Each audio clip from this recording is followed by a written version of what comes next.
Assalamualaikum warahmatullahi wabarakatuh. Halo teman-teman, apa kabar semua? Perkenalkan, nama saya Viva Lutfiastuti dengan NIM 2022-03-03-041. Di sini, saya ingin menjabarkan terkait pengembangan sistem informasi dalam pelaksanaan layanan kesehatan lansia di era 4.0.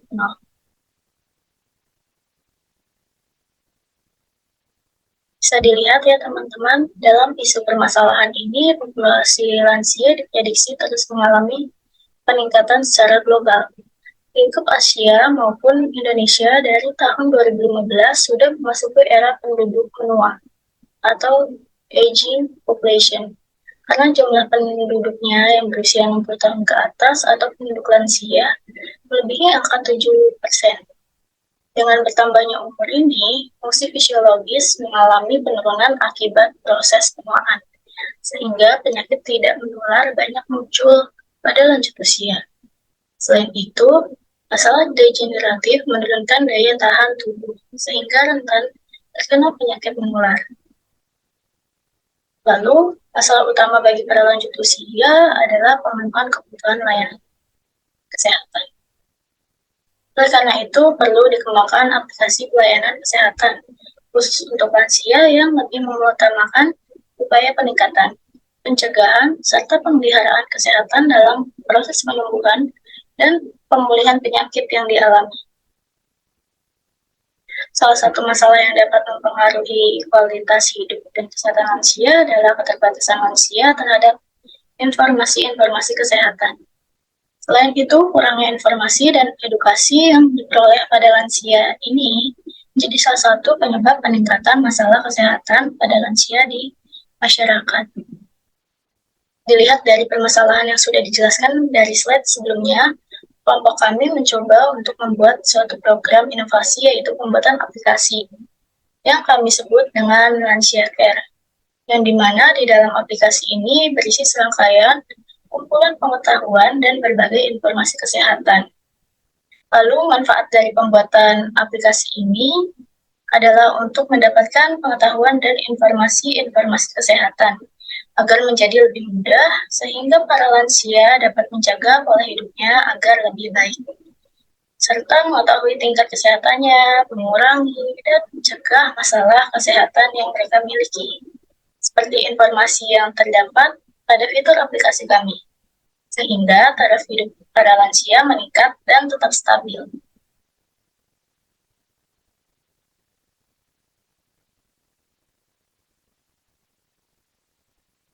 Selanjutnya ini ada input yang terdapat pada sistem kami, yaitu video edukasi. Video edukasi ini kami ambil guna meningkatkan motivasi dalam menerima pengetahuan, sehingga lebih mudah bagi para lansia untuk memahami dengan baik karena media video ini membuat aplikasi ini lebih menarik dan tidak monoton. Yang kedua ini ada screening kesehatan mental, standar mini mental state examination atau MMSE.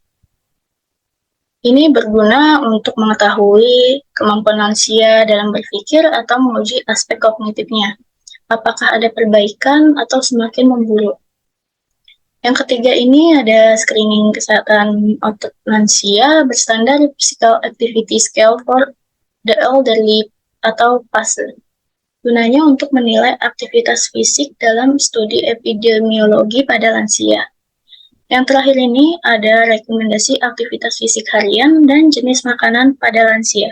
Ini akan memasukkan ke dalam sistem, gunanya untuk merekomendasikan aktivitas apa saja yang mesti dilakukan dan yang dihindari dalam kebutuhan perharinya.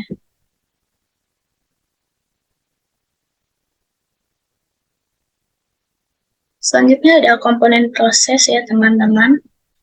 Yang pertama itu untuk daftar maupun masuk ke dalam aplikasi ini hanya menggunakan username dan tanggal, bulan, tahun lahir. Hal ini bertujuan agar memudahkan para lansia untuk menggunakan aplikasi ini, dan dengan harapan agar tidak akan terjadinya lupa password. Yang kedua ini mengisi form screening kesehatan mental menurut MMSE dan kesehatan otot menurut PASE. Setelah mengisi, terdapat hasil skor yang diperoleh oleh lansia. Nah, yang ketiga ini terdapat fitur video pembelajaran. Gunanya untuk mengedukasi lansia seputar kesehatan. Yang keempat ini ada rekomendasi aktivitas fisik harian berdasarkan hasil screening yang sudah diisi tadi. Nah, yang kelima ini ada rekomendasi jenis makanan yang dianjurkan dan yang harus dihindari bagi lansia. Yang keenam, terdapat fitur atur jadwal yang berfungsi untuk mengatur lansia dalam menjalani aktivitas kesehariannya, seperti jadwal pada bangun tidur, sarapan, minum obat, olahraga, istirahat, maupun makan siang dan malam. Yang ketujuh ini ada fitur pencarian atau search, digunakan lansia untuk mencari informasi seputar kesehatan. Yang terakhir, terdapat fitur notifikasi yang berfungsi untuk memberikan rekomendasi kesehatan ataupun pengingat jadwal lansia.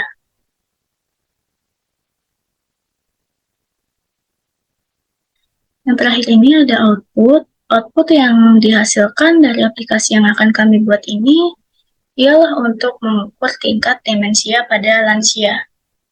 Melalui skor screening kesehatan lansia, standar minimental state exam atau MMSE, dan untuk menilai aktivitas fisik dalam studi epidemiologi pada lansia berstandar Physical Activity Scale for the Elderly atau PASE. Yang terakhir ini ada tampilan aplikasi yang sudah kami buat ya teman-teman. Jadi pada saat pertama kali kita membuka aplikasi Lansia Care tersebut, akan muncul tampilan seperti ini. Kemudian, klik tombol panah di bagian kanan bawah.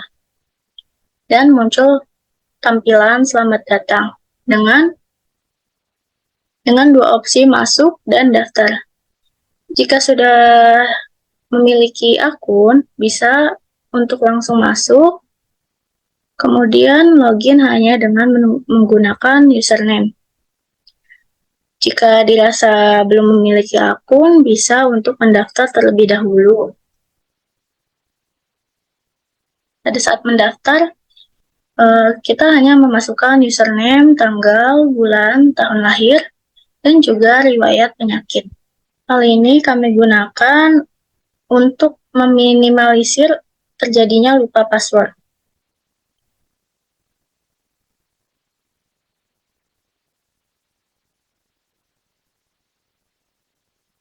Setelah melakukan upaya login, akan muncul beranda dengan tampilan seperti ini.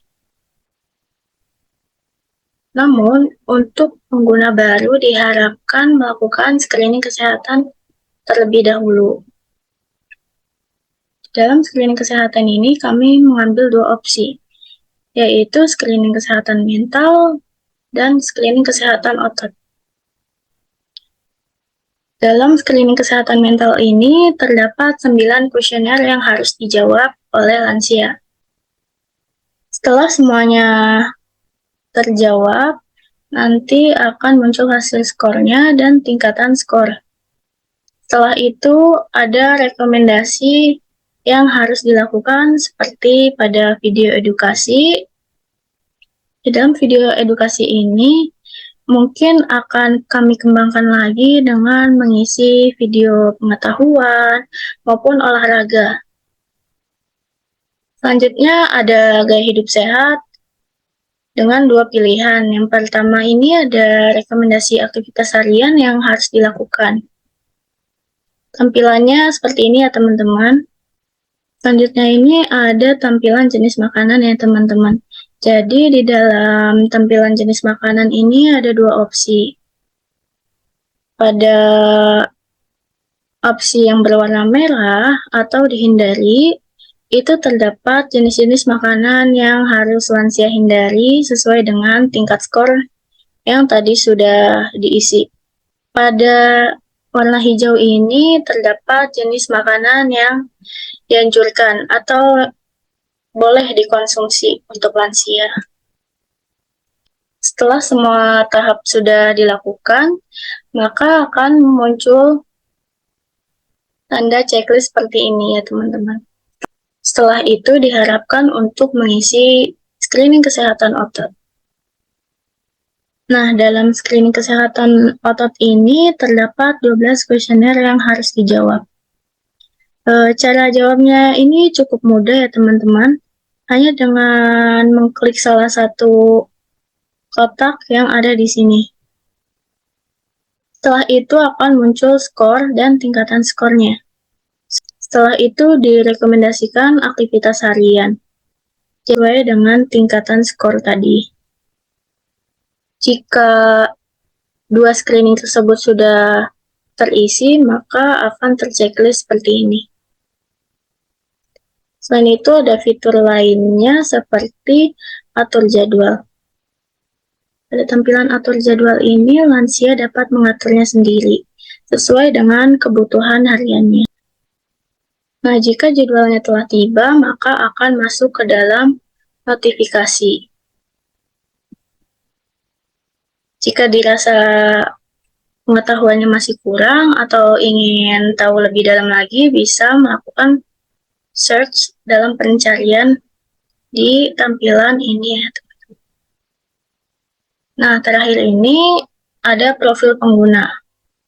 Pada profil pengguna ini nantinya lansia bisa mengkustomisasikan atau ingin mengubah tampilan, bisa melalui profil pengguna ini.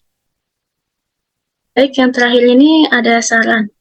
Jadi dengan dibuatnya sistem ini diharapkan dapat mengurangi masalah terkait tingkat kematian lansia akibat penyakit tidak menular atau PTM di Indonesia.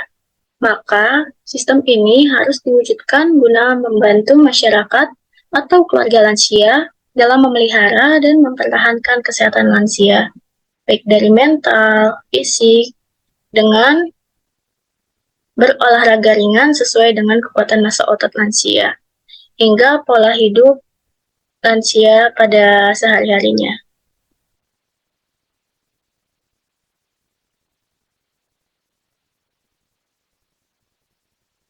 Baik, mungkin sekian yang dapat saya jabarkan, kurang lebihnya mohon maaf. Wassalamualaikum warahmatullahi wabarakatuh.